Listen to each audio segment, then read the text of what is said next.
A cena de Los Angeles. Os poetas, os loucos, os empobrecidos e os ricos de alma, os insípidos, os cretinos, os bêbados e os malditos. Nasci em Andernach, na Alemanha, no dia 16 de agosto de 1920. Filho ilegítimo de um soldado do exército de ocupação americano. Aos 2 anos de idade, fui trazido para os Estados Unidos e depois de 2 meses em Baltimore, fui levado para Los Angeles. E quando atingi a maturidade, vaguei ao acaso pelo país, de um lado para o outro, de cima para baixo, de dentro para fora. Mas sempre voltava para Los Angeles, e aqui eu estou hoje, morando em um casebre, caindo aos pedaços, bem próximo à pobretona Sunset Strip. Se alguém é um especialista na cena, sou eu, ainda que por concessão. E a cena foi se processando através de dias e noites de vinho e cerveja e uísque. Talvez o desespero tenha deformado um pouco a minha perspectiva, mas eu estava aqui, estou aqui, e falo daqui. A cena da Alvarado Street por si só merece ser descrita, ainda que meu material seja de 15 anos atrás. Imagino que tenham ocorrido mudanças, mas que as mudanças não tenham sido rápidas. Ou será que foram? Parece que foi ontem que eu estava sentado num bar de striptease na Sunset e as garotas esfregaram suas bucetas em mim. Mas aquela área entre a 3ª e 8ª rua na Alvarado e os bares que se estendem por todas essas ruas não mudaram quase nada. É a área dos pobretões. Ali, em frente ao parque, onde eles ficam sentados à espera da sorte, à espera da morte. É o segundo pior lugar de Los Angeles. Eu abria e fechava aqueles bares, brigava dentro deles, conhecia mulheres dentro deles. Terminei na velha prisão de Lincoln Heights uma porção de vezes. Há um grande grupo de pessoas ali que vive de ar e de esperança, de garrafas recicláveis e da boa vontade dos seus semelhantes. Moram em pequenos quartos, sempre atrasam o aluguel, sonhando com a próxima garrafa de vinho, a próxima bebida grátis no bar, passam fome, ficam loucos, são assassinados e mutilados. Até que você tenha vivido e bebido entre eles, jamais conhecerá o povo abandonado da América. Eles são abandonados e abandonam a si mesmos. Juntei-me a eles. E entre essas pessoas existem mulheres. A maioria delas vive de rapina, mas aqui e ali surgem mulheres de verdade, inteligentes, alcoólatras, loucas. Vivi num vai e vem com uma delas durante 7 anos, com outras por períodos mais curtos. O sexo era bom, elas não eram prostitutas, mas algo nelas havia de se perdido. Alguma coisa na vida tinha feito com que fossem incapazes de amar ou de se importar com alguém. Batidas policiais em nossos quartos não pagos eram bastante comuns. Tornei-me tão violento e tão desbocado quanto qualquer uma daquelas mulheres que enchiam a cara de vinho. Algumas delas eu enterrei, algumas odiei, algumas amei, mas todas me proporcionaram acontecimentos violentos o bastante, embora a maior parte daquilo tenha sido de uma ruindade capaz de preencher a vida de 20 homens. Aquelas mulheres infernais acabaram me levando ao County Hospital, direto para a lista de casos graves, e quando saí de lá, abandonei a Alvarado Street. Mas se você quiser experimentar um pouco disso, creio que a mesma linhagem ainda cultiva o desejo de morte lá por aquelas bandas. Depois de um casamento infeliz, decidi, bem, que se dane, que podia mesmo ser um escritor. Isso parecia ser a escolha mais fácil. Você diz qualquer coisa que der na telha e eles dizem: ei, isso é bom, você é um gênio. Por que não ser um gênio? Existem tantos gênios medíocres. Então, eu me tornei um gênio. Meu primeiro instinto foi ficar longe de escritores, artistas, criadores, receando que eles pudessem me desencaminhar com uma visão equivocada de suas ambições. Afinal de contas, o bom escritor precisa fazer apenas 2 coisas direito: viver e escrever. E o trabalho já está feito. Em Los Angeles, é possível viver em completo isolamento, até eles encontrarem você e beberem com você dias e noites e falarem por dias e noites. E quando eles vão embora, outros chegam. A gente não se incomoda com as mulheres, mas outros são definitivamente devoradores de alma. Um dos primeiros a me encontrar foi M.J., o famoso poeta beat dos anos 50, principalmente fora da cidade de Nova York, bem no Brooklyn. M chegou batendo na porta. Ele já não era nenhum garotinho e estava escrevendo havia bastante tempo. Eu era ainda mais velho e havia recém começado a escrever. Bem, isso foi justo. Eu estava de ressaca. Bukowski, você tem carro? Sim, mas deixa eu pegar uma cerveja primeiro. Você quer uma? Não, eu estou em abstinência. O que aconteceu? Escuta só, apanhei 2 noites seguidas. Apanhei em Frisco e na noite seguinte eu estava lá no Barney's Barnery e me envolvi em outra briga. Esse cara não era amador. Me deu uma surra tão feia que me caguei nas calças. Tive que me limpar com um jornal. Não tinha onde dormir. Quero que você me leve até Venice. Tudo bem. De repente, consigo morder um vintão. No caminho, M me falou de como eles nos deviam. Nós havíamos saldado a nossa dívida. Ele disse, pode crer, Henry Miller costumava espremer esses ricaços quando estava começando. Todos os artistas tinham esse direito. Eu achava que seria legal se todos os artistas tivessem direito à sobrevivência, mas acreditava que todas as pessoas tinham esse direito. E se um artista não conseguisse se manter financeiramente, estava na mesma condição de qualquer outra pessoa com o mesmo problema. Mas eu não contrariei ele. Ele já não era jovem, mas ainda era um poeta importante, mas por algum motivo havia sido excluído do circuito de poetas. Havia políticos no meio artístico, assim como em qualquer outro meio. Era triste. Mas M tinha ido a muitos eventos literários, caído em muitas roubadas, bajulado muitos nomes só porque eram nomes, havia feito muitas exigências no momento errado e da maneira errada. Durante o percurso, ele sacou um caderninho vermelho de mordíveis. Todos aqueles nomes eram bons alvos para espremer. Chegamos a Venice. Desci do carro com M e fomos em direção a uma casa de 2 andares. M bateu na porta.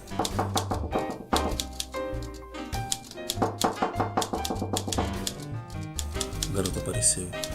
Jimmy, preciso de $20. Jimmy saiu, voltou com uma nota de $20 e fechou a porta. Entramos no carro, fizemos o caminho de volta, bebemos a tarde toda e a noite toda, enquanto M falava da cena de poesia. Ele esquecera que estava sóbrio. Na manhã seguinte, tomamos uma cerveja de café da manhã e nos tocamos para Hollywood Hills, outra casa de 2 andares. M teve que bater na janela. Uma casa cheia de gatos e filhotes de gatos, o cheiro de cocô dos felinos predominava. M conseguiu mais $20 e nós voltamos e bebemos mais um pouco. Eu encontrava M de vez em quando. De tempos em tempos, ele promovia uma leitura de poesias aqui na cidade, mas não ia muita gente. Ele lia bem e os poemas eram bons, mas a mandinga era brava. M estava marcado. Os mordíveis estavam se esgotando, então achou uma garota que o acolheu. Fiquei feliz por ele, mas M era como todos os outros poetas. Apaixonava-se por suas mulheres, talvez até demais. Logo estava de novo nas ruas, às vezes dormia no meu sofá reclamando da sorte. Como ninguém mais publicava seus livros, passou a mimeografar seus próprios exemplares. Tenho aqui. Todos os poetas americanos estão na prisão. Ele escreveu uma dedicatória para mim. Los Angeles, fevereiro de 1970. Para Charlie, com a graça dos deuses. Às vezes ainda conseguimos fazer chover. Mostre para mim, ele gritou. Mostre para mim. Cara, eu tô tentando encontrar. Fique calmo. Tá aqui, cara. Na palma da mão dele havia uma pequena mancha de sêmen. Eu não gozo com a mesma frequência que você, ele disse. Ai, cara, você quer ver o meu pau? Aqui está ele, estendido como uma árvore desfolhada sob um sol de aspargos. Com amor, M. Então, M começou a compor músicas. Tem um livro com as músicas dele em algum lugar. Vou ir ver Janis Joplin e mostrar minhas músicas para ela, ele disse. Senti que aquilo não ia dar certo, mas não podia dizer nada a ele. Ele era tão romântico, tinha tantas esperanças. Ele voltou. Ela não quis me receber, ele disse. Agora, Janis está morta e M, pelo que sei, andava rodopiando um esfregão no Brooklyn, trabalhando, enfim, para o irmão. Espero que M volte para valer, pois apesar de todos os seus problemas e achacadas, e bajulações, há poetas bem piores que estão no topo agora. Talvez todos os poetas americanos estejam na prisão, ou ao menos a maior parte deles. Então, surgiu o NH da cena beat de Paris, a cena de Tanger, Grécia e Suíça, o pessoal do Burroughs. N apareceu junto comigo e mais outro poeta em uma recente série da Penguin Modern Poets. De repente ele estava na praia de Vênice, apodrecendo na areia, sem escrever, queixando-se do fígado deteriorado e sendo vigiado por uma mãe idosa que ele mantinha bem escondida. Muitas vezes, quando eu ia visitar N, rapazes jovens batiam a porta. Embora seu fígado estivesse deteriorado, estava claro que seu pau funcionava às mil maravilhas. Ele supostamente era bissexual, mas nunca vi nenhuma mulher por perto. Bukowski: eu não consigo mais escrever. Burroughs: não fala mais comigo, ninguém quer me ver. Acabaram comigo, eu tô na lista negra, estou arruinado, tenho 6 livros prontos e ninguém quer saber deles. Mais tarde, N alegou que eu havia feito sua caveira na Black Sparrow Press, uma editora de poesia moderna americana. Não era verdade, mas essa era a mentalidade de N. Todas as minhas visitas a ele resumiam-se a ouvir suas reclamações sobre como ele havia sido forçado a sair da cena por meio de chantagens. Na realidade, eu havia pedido a Black Sparrow que o publicasse, pois achava que ele merecia. Você nunca fez nada por mim, Bukowski. Gostamos de pensar que a criação faz parte, mas N esqueceu que eu havia escrito um prefácio elogiando-o por seu trabalho e uma edição para a revista O dedicada à sua obra. A mania de perseguição de N chegou a tal ponto que uma vez, depois que N, C e eu o visitamos, durante 1 hora, tivemos que sair correndo para o elevador. E quando a porta se fechou, rolamos no chão de tanto rir. Ficamos com medo de sair pela porta da frente, receando que ele nos ouvisse e ficasse magoado. Então fomos até o subsolo e rolamos no chão durante uns 5 minutos no escuro, indo em meio a aquecedores e teias de aranha. NH ainda era um excelente poeta, mas era triste ver o modo como os caras iam ficando doidos. Suponho que todos nós ficaremos doidos. A poesia, a prosa subindo pelas paredes como cobras, como espelhos suicidas, revelando cabelos grisalhos e formas grisalhas e talentos grisalhos. N havia perdido seu apoiador europeu. As coisas não estavam muito boas. Os poetas o visitavam uma vez e nunca mais apareciam. A editora Free Press ofereceu a ele um emprego de crítico, mas N não levou adiante. Culto, talentoso, inteligente, ele estava se acabando. Ele admitia isso. Eu disse a ele que ele podia se encontrar de novo. Certa vez, um outro poeta e eu visitamos e sugerimos umas rodadas de bebida, mas N disse que havia sido convidado para uma festa, um convite especial. Gostaríamos de acompanhá-lo? Por que não? Perguntamos, ele tinha um endereço. Quando chegamos lá, era um evento beneficente, em nome de alguém, $1 de entrada. Entramos pela porta dos fundos e ficamos por ali ouvindo a banda. Achei uma imensa jarra de vinho e comecei a beber. Conversei com algumas mulheres, beijei uma delas, circulei. O poeta que estava comigo me perguntou: você acha que alguém aqui sabe que você é o Charles Bukowski? Era uma indagação interessante. Esqueci-me completamente de N e do meu desejo de que ele voltasse a produzir. Me aproximei de uma garota. Você sabe que eu sou o Charles Bukowski? Charles quem? Ela perguntou. O poeta que estava comigo riu. Perguntei a várias pessoas se sabiam que eu era o Charles Bukowski. Nunca ouvi falar. Quem é esse cara? Charles Bukowski é aquele pano de prato do Tiny Tim? Bebi o resto de vinho e quando o evento terminou, corri para o fim da escadaria e bloqueei a saída. Agora ouçam, isso é para vocês ficarem sabendo que eu sou o Charles Bukowski. Agora, antes que eu deixe vocês passarem por mim, quero que digam: eu conheço você, Charles Bukowski. Vamos, digam. Corta essa, cara, deixa a gente ir embora. Porra, amigo, deixa a gente sair. Vamos, Charles, não seja otário, disse N. Muito bem, digam, eu gritei. Digam que eu sou Charles Bukowski e que vocês me conhecem. Digam. Havia 150 pessoas amontoadas ali dentro. Então o poeta ao meu lado disse: Bukowski, a polícia está a caminho. Saí dali o mais rápido que pude, correndo pelas ruas de Venice West, Anne e o poeta correndo atrás de mim.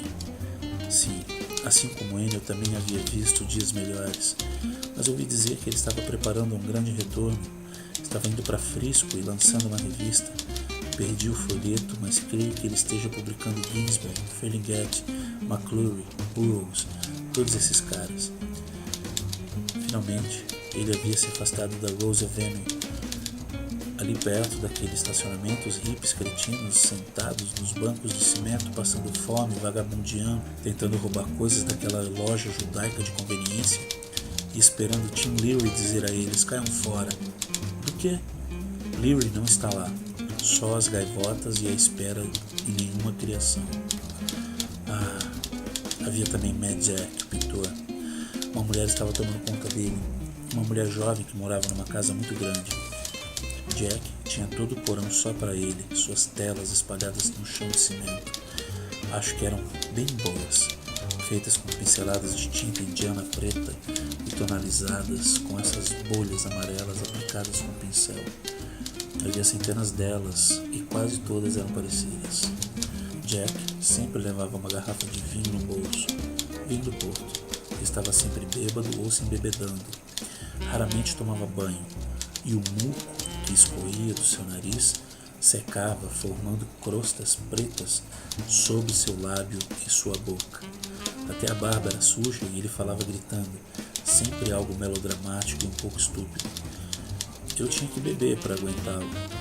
Entretanto, como disse, suas telas eram boas e eu relevava muita coisa em função disso. Suponho que sua garota pensasse da mesma maneira. É provável que ele chupasse muito bem, ou foi o que me contou. Eu costumava ir até lá e encher a cara a noite inteira, fumar uns baseados também e tomar umas boletas. Não sei que boletas eram. Misturávamos tudo e tinha um piano, e eu não sei tocar piano, mas tocava mesmo assim. Tocava como se fosse bateria durante horas e tirava uns sons esquisitos que acho que nunca ninguém conseguiu tirar de um piano antes. Uma noite saímos todos para beber e ficamos gritando uns com os outros na rua e na loja de bebidas. A garota estava junto e um cara voltou conosco. Ele nos achou interessantes, mas o cara começou a se gabar porque tinha matado vários caras na guerra. Eu disse a ele que isso não era um grande mérito, que era algo super valorizado e que era muito mais desafiador matar um cara fora da guerra. Você não gosta de mim, não é mesmo? Perguntou. Nem um pouco, eu disse. Ele foi embora. Voltou vestindo um cinto com couro. Chegou perto de mim, sacou a arma e colocou o cano na minha barriga. Vou matar você. Tem uma veia suicida, eu disse. Vá em frente. Você está com medo? Um pouco. Morrer não é fácil. Atire. Não acho que você tenha coragem de matar dele. Ele pôs a arma de volta no couro. Nunca mais o vimos. Mad Jack estava sempre passando pela minha casa para pegar uns trocos. 10 centavos, 15 centavos, o suficiente para descolar uma garrafa de vinho. No fim ele ficou um pouco chato, apesar das pinturas. Certos tipos de gênio podem ser incrivelmente enfadonhos. Na verdade, todos os gênios são enfadonhos na maior parte do tempo, até que sejam prontos para mergulhar em sua arte. Os que são articulados e expressam opiniões interessantes são sempre os embusteiros. De todo modo, passei a evitar Jack. Então fiquei sabendo que ele tinha feito uma exposição e vendido alguns de seus quadros por $6.000. Ele viajou para o Canadá e bebeu todo o dinheiro no mesmo bar em uma semana. Em seguida, voltou a bater em minha porta mendigando centavos. Soube que sua garota o expulsou de casa e que ele está morando com a mãe. Um dia ele vai ficar rico com seus quadros, mas vai continuar andando por aí com um tatu saindo pelo nariz e com uma garrafa de vinho no bolso. E todas as coisas miúdas, tolas e melodramáticas que ele faz serão vistas como supremas e preciosas demonstrações de brilhantismos. E havia o grande TJ na região de Echo Park. Acho que ele não escreve um poema novo há 10 anos. Sempre lê os mesmos de forma repetida nas leituras poéticas. TJ tem problemas. De qualquer modo, ele é um homem imenso, uma espécie de mito. Os costumava desfilar em Venice West na época boa, você sabe, as garotas peladas em banheiras, as Holy Barbarians. De certa forma, toda a cena demente que teve que desaparecer porque era baseada mais na encenação da criação artística do que na criação artística verdadeira, mas tudo é válido, como postos de gasolina e carrocinhas de cachorro-quente e piqueniques de domingo. Mas não vamos ficar amargurados. De qualquer maneira, TJ costumava entrar em um desses lugares e derrubar 5 caras no chão com um movimento de braço. Então procurava uma mesa para montar um jogo de xadrez e se tivesse alguém na mesa, ele o atirava no chão também. Depois se sentava calmamente, acendia o cachimbo e começava o jogo com seu parceiro. Hoje você pode encontrar TJ no Eco Park revirando latas de lixo atrás do seu prato especial. O apartamento dele é cheio de lixo, não se tem nem onde sentar. Normalmente há uma fita tocando. No meio do lixo estão milhares de livros, alguns ele leu. É um perito em Adolf Hitler. As paredes estão cobertas de fotografias e recortes e provérbios e mulheres nuas e pinturas. Uma bagunça grotesca o reino de TJ. Se eu não estiver feliz, ele diz, a vida não vale a pena. O trabalho dele de 10 anos atrás é uma das melhores coisas produzidas em nosso tempo. É clássico e erudito e avança sem arestas e contém sabedoria e intensidade. TJ não trabalha. TJ não faz coisa alguma. Como sobrevive? Pergunte a ela. Pergunte a ele. Os estranhos seguem aparecendo. Todos querem beber comigo. Não posso aturar a todos ou ser gentil com todos ou achá-los todos interessantes. Mas todos os tipos são iguais em um aspecto. Repudiam nossos atuais valores e estilo de vida e falam sobre isso. Alguns deles quase com violência. Mas é reconfortante saber que na América ainda existem pessoas que não caíram na vala comum. Nem todos que chegam são artistas, com a graça do nosso bom Deus. Mas alguns são simplesmente estranhos. LW, por exemplo, está na vadiagem há 5 ou 6 anos, morou em pensões, igrejas, rodou de carona e tinha algumas histórias interessantes sobre a estrada. Ele veio me ver. E era um bom ator, ensinou algumas de suas experiências passadas, interpretando papéis de diferentes personagens. Era intenso e sério, mas muito bem humorado, porque a verdade em si costuma ser mais cômica do que séria. LW costumava chegar às 4 da tarde e ficar até meia-noite. Uma vez conversamos durante 13 horas seguidas e fomos tomar café da manhã no Norms, às 5 horas da manhã. LW era um artista que não tinha outra forma de escape para sua arte que não a expressão oral. Usei em benefício próprio algumas das histórias que LW me contou. Não foram muitas, uma ou duas, mas ele entrava no modo repetição, especialmente quando havia outras pessoas por perto. Eu tinha que ouvir as mesmas histórias 2 ou 3 vezes, e os outros riam como eu rira da primeira vez. Eles achavam LW o máximo. O que me impressionava é que LW contava as histórias com as mesmas palavras sem mudar uma vírgula. Bom, todos nós fazemos isso, não é? Comecei a me cansar de LW e ele sentiu. Não vejo há algum tempo, duvido que volte a vê-lo. Fomos úteis um para o outro. Havia outros. Eles seguem chegando, todos com sua maneira peculiar de conversar ou de viver.